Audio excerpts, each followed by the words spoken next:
একটু ওদিকে থামা দিয়ে ফল লাগাও দেখে নি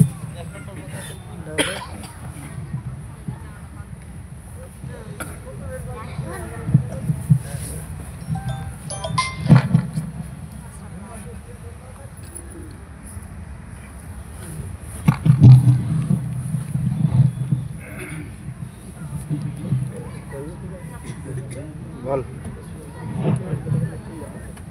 এদিকে আয় এদিকে আয় আয় না থাম থাম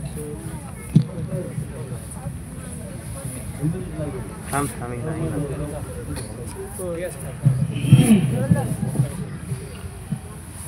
আমাদের হেমবেলের বিশেষ অতিথি মাস্টার আব্দুল সামাদ মহাশয় ৩,০০০ টাকা পাঠিয়েছেন এবং আমি যতবার বলি ততবার বলতে ভালো লাগে এই গ্রামের গর্ব, আমার গর্ব, আপনাদের গর্ব। এই গ্রামের রত্ন ডক্টর হাফিজুর রহমান মহাশয়, তিনি এই হিফজুল কোরআন মাদ্রাসার জন্য তিনি ১৫,০০০ টাকা দিয়েছেন। তেনার জন্য দোয়া করার জন্য আমি অনুরোধ জানাবো আমাদের মেহমান সাহেবকে। শুধু তাই নয়, তেনার কাছে আমরা যখনই গেছি এই শিক্ষার্থীদের কোনো সমস্যা নিয়ে, কোনো চাওয়া নিয়ে সাথে সাথে তিনি পূর্ণ করেছেন।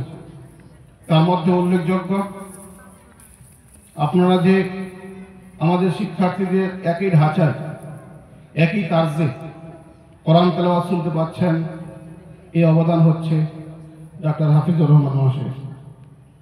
তিনাকে আমি বলেছিলাম যে এদের একই তার্জে কোরআন তেলাওয়াতের জন্য আমাদের একটা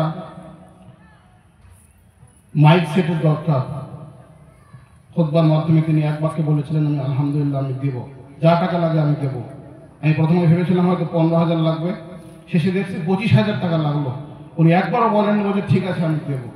যাই হোক, ওনার জন্য আমার অন্তরের অন্তঃস্থল থেকে দোয়া থাকবে এবং আপনাদের কাছে আবারও অনুরোধ করব, আপনারা যারা এখানে উপস্থিত আছেন এই মাদ্রাসার জন্য খাস করে দোয়া করবেন।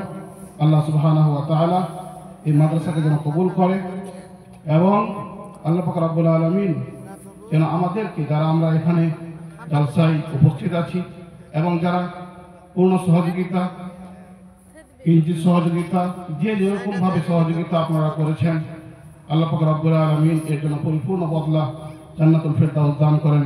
আমিন, আল্লাহুম্মা আমিন।